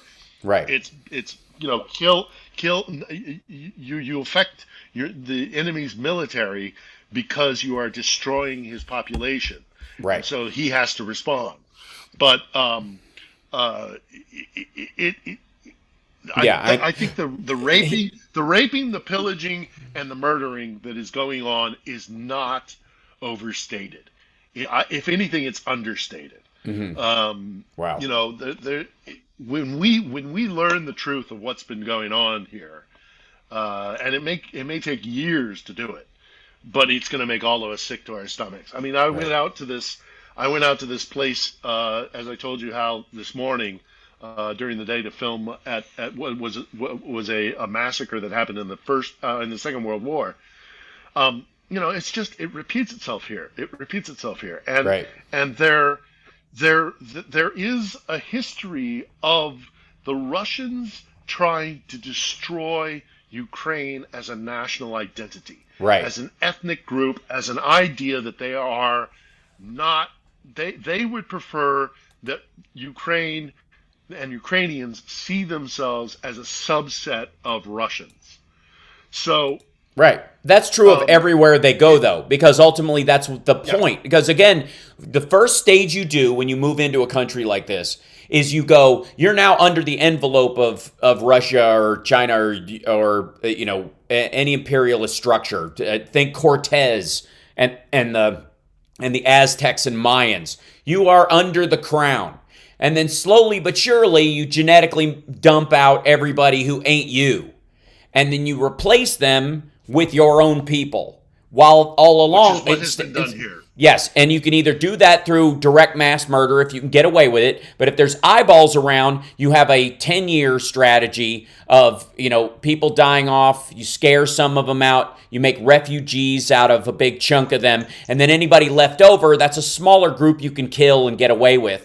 And then the other ones you can just, you can impregnate out of existence the next genetic line with your own people, and like Prima Nocta in the story in Braveheart, where he goes, he's like that, right? The whole idea that the problem with Scotland is it's full of Scots. That was the idea, empty it of Scots by not the next Ireland generation. Or Ireland. Right. I mean, the reason why Ireland is so, we still have problems in Ulster is because the English decided to send a bunch of Scottish Protestants, over to Catholic Ireland, which is why the potato famine happened in England. We're getting off topic here, but there's a similarity. But yes, there is. Right. This is not an unusual tactic. It's not an unusual tactic. But there are two other things I want to also mention while I have the opportunity. One, I don't know if you saw this, but the patriarch of the Russian Orthodox Church, when Dvornik was being promoted, he went to the military church. The patriarch of the Russian Orthodox Church blessed him and then said, "By blessing you, I am blessing all of the Russian soldiers." Oh, God. And is making it into a holy war. Oh, good Lord. And the second thing, and this is also pertinent, these two things are kind of connected. When we talk about the Russians trying to make the Ukrainians think that they are just a subsect of the greater Slavic international world, of which, of course, they are the arbiters of who is a Slav and who isn't, right. And they get to decide. They're the big boy on the block. And the Ukrainians have always and will and are now fighting a war to convince the Russians they're wrong of that concept. But I have seen rhetoric coming out of Russia in the last 2-3 weeks about how they don't even blame Zelensky anymore. They don't blame the Ukrainians. They are saying, you guys have been so brainwashed by the West, and you are so seduced by the West that we feel bad about this, but you're making us do it because it's really the Westerners and it's really the Americans who have seduced you away from us. So it's like an abusive husband who finds out that he's been beating the crap out of his wife, and his wife decides, screw it, I'm going to go live with a guy who takes care of me and is nice to me. And the abusive husband goes, I don't want to beat you to shit, to make you stay with me, but you're making me do it. Yeah. I know it's not your fault. It's not your fault. It's the guy who's seducing you away. Ultimately, he's the one that's responsible for this, and I'm not responsible for beating the shit out of you. Me more than it hurts you. This means don't make me hurt you. Yeah. Don't make me hurt you because I love you so much. Right. And bam. Yeah. Right. It's literally that kind of mentality. So I'm getting more and more concerned about that, both in this holy war aspect and in this rhetoric that's coming out that assuages the Russians. It purifies them of any kind of you have to kill the Ukrainians because those nasty Americans have drilled into their head that they can have such things as self-determination and the rule of law. And I mean, it's just, we don't want to have to kill you. But the Americans have given them this lunatic idea that the gas and oil fields in their own country are theirs, and that they can sell them to Germany and the rest of Europe and therefore eliminate the need for Russian oil and gas, and make a living and support their own schools and their own towns and create their own economy out of it. And that's a nutty idea. You can't. That's sad for them to think that. And the only way we'll get that thought out of their head is to open their head like an egg, and on the sidewalk. That's it. It's just. I mean, it's also we're hearing stories from people who are escaping or who have been liberated. And basically, I'm sorry, I've taken a side. We've spoken about this in the past. I know Yeah. which side of this line I'm on. I am not an objective journalist. I am with the Ukrainians 110%. I am pro-Ukrainian. I know which side of this line I'm on, and I am not on the side of the Russians. So this is not. I'm not objective. Okay, but so I do think it is liberation. When they go into areas held by the Russians, they are liberating Ukrainian cities and towns. But the stories that we're hearing by people who either escape or when they are liberated, they tell this story over and over and over again. First, what happens is the Russians show up, or whatever the kind of a lot of them say they're actually Central Asians or from the Far East. That they show up and they go to the town hall in a town of 10,000 people, and they say, "Bring out your Nazi, your Nazi officers, your Nazi, political Collaborators, leaders, the guys who are, not collaborators, but like, where are your Nazis? Bring us your Nazis, your Nazi military guys, your Nazi mayors, your Nazi whatever." And these Ukrainians look around and they're like, "Dude, we don't know what the fuck you're talking about. We don't have Nazis here. We're a town of 10,000 people. We build tractors. Right.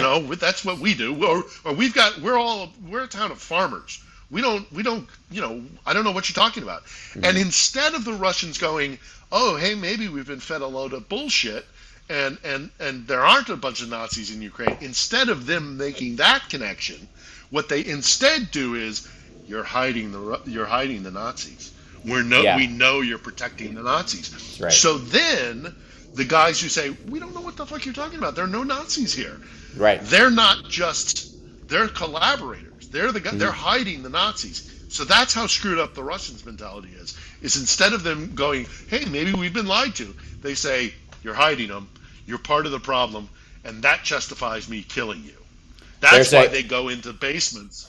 That's why they go into basements and chuck grenades in there, because families are in there, because they're convinced they're either Nazis or they're hiding Nazis. Well, the phrase "kill them all, let God." The phrase "kill them all, let God sort them out." You'll see that on a lot of like macho militia types will have a patch that says that or something. Okay, that originally comes from a Catholic bishop on the Friday the 13th massacre. Where they were allegedly looking for the Templars, and the Templars at that point had receded back into normal life, and a lot of them were farmers and other shit, and they would be in the town, and these towns this was just a neighbor of theirs, and the bishop showed up on this particular day saying, "Bring them out, we're gonna kill them," and the whole town would say, "No, we're not gonna give you someone to kill just because you decided it's time to kill them." This happened all over Europe. Door to them for the next 10 years. Right. And so the one of the Catholic priests apparently said, "Kill them all, God will know his own." But that's where that phrase comes from. So it's not that, again, that's not even new. Here's my question about the guy taking over. There's also, we had to destroy this village to save it. That's right. Like you're gonna blow up the whole planet to preserve the American way of life. I'm willing to do that, right? They are spies like us. The guy who he put in charge, and I'm blitzing on his name. You brought him up earlier. The new general he put in charge, Dvornik, right? Dvornik is known as again the Butcher of Aleppo because he did the hard work of going into Aleppo and liberating it from the people who were living there. And here's the problem I see tactically and militarily with putting this guy in charge of this particular thing. On the one hand, on a completely Russian, being racist idea, that there's a huge difference between killing Syrians and Ukrainians. Let's just be abundantly clear that they don't see them as the same people. Also, this dude liberated Syria with the help of the Syrian government. The Russians and Assad were working together on Aleppo. There is no point where Zelensky or the governors of those areas are going to be helping him. They just busted a mayor in Mariupol, right, for siding with the Russians. Yep. Still, he had no active ability to help them destroy Mariupol. Even if he tried, he was failing miserably, and I think he's dead. I want to say they killed him, but well, and Zelensky sacked 2 of his generals who were down in that area, in Kherson and in another place. He sacked 2 of them, and they may be up on criminal charges, and there might be a court martial, and right. and they might actually be punished. Partly either because of their incompetence, or partly because maybe they were complicit.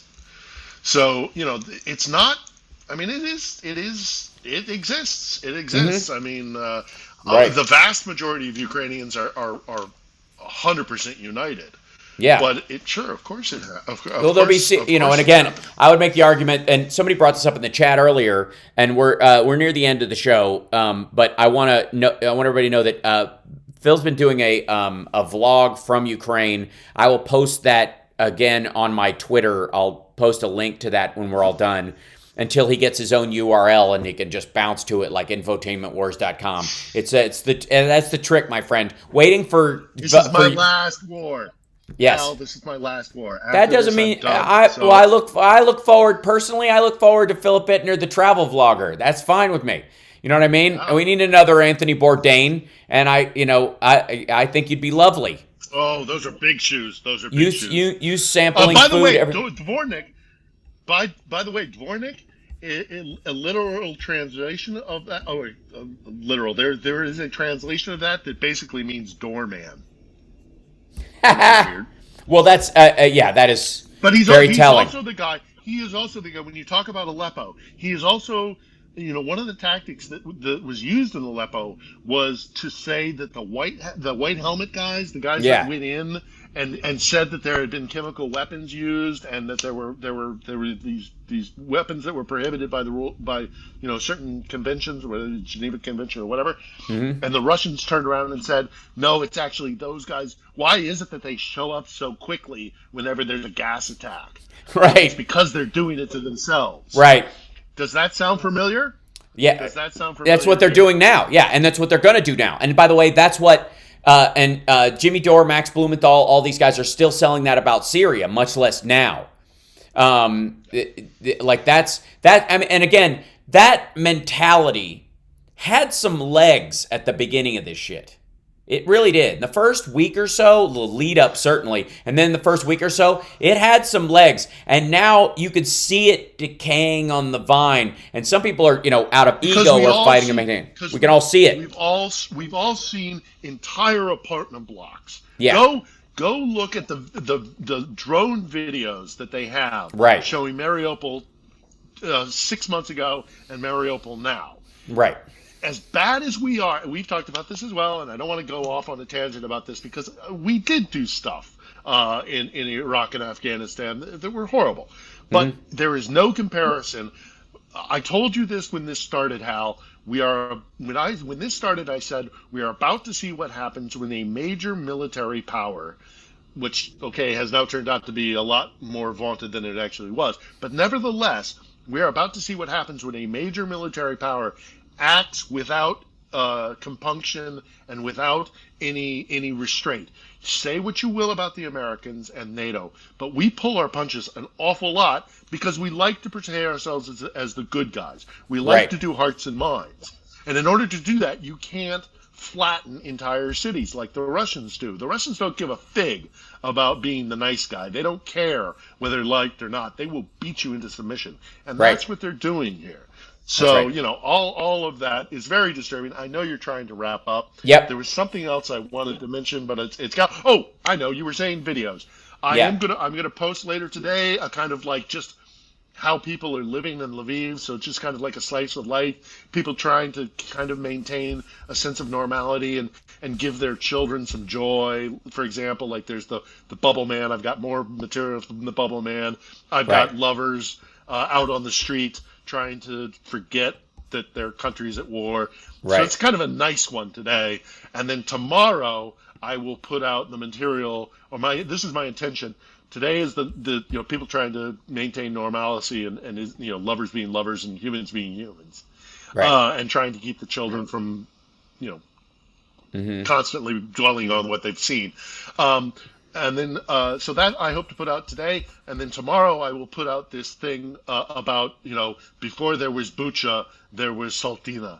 And that is the massacre that happened in 1941 that the Russians committed, and then was followed up by the Gestapo. It's a really distressing, ugly story, but it needs to be told because it reiterates the fact that this country for centuries has been repeatedly, the blood, this ground is soaked in so much blood. Right. And they finally are going to say, we are not a thoroughfare for empires or greater or more powerful neighbors to use our territory as a way, as an excuse, as a pretext to, by massacring our people and by traversing through this land and drenching it with blood so that you can hit another empire. We're not going to do it anymore. It's over. It's done. And it's a beautiful thing. And again, I am privileged to be here. This is a 1776 moment. And I will only say, and I might get in trouble with the person that don't say it. You'll don't know about. Sure. No, I'll say it. Lafayette CSE. All right, sure. Yeah. That's all I'll say. We've spoken of Lafayette in the past. That's fascinating. So we will we'll talk about it on Saturday. Yes. You'll know. Excellent. In a couple of days, you're going to know exactly what I'm hinting at. And then we'll talk about it in full on Saturday. I'll be keeping everybody posted on all this stuff. And for those of you that don't follow Philip already, his Twitter handle is on the screen right in front of you. It's Philip with one L, Bittner with two T's. And just follow him on there. He'll keep you updated on his movements on a regular. And then, of course, you can see the vlogs when he posts them. And then when he shows up on mine and other shows as we try to disseminate his voice and get it out there as much as we possibly can. And I appreciate him being here with you guys this morning. Yeah. And then the rest of you guys, I will see you this afternoon for my show at 3 o'clock. Infotainmentwars.com. Don't forget to like and subscribe. Support the show in any way you can, or don't. It's okay. Sometimes you just got to watch and listen and just hang out. Tomorrow.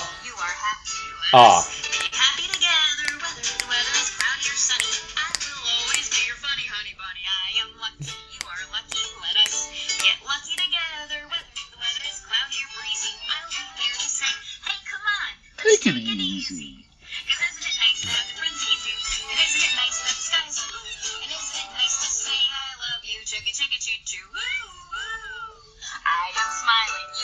Thank you, Hal, for letting me appropriate your audience. Do not feel sad, people. This war is going to be short. It's going to be over. And when this war is over, come to this beautiful country. These people are lovely. This country is amazing. We're all going to come there and bring a shovel. Beautiful days ahead. There are bright, beautiful days ahead.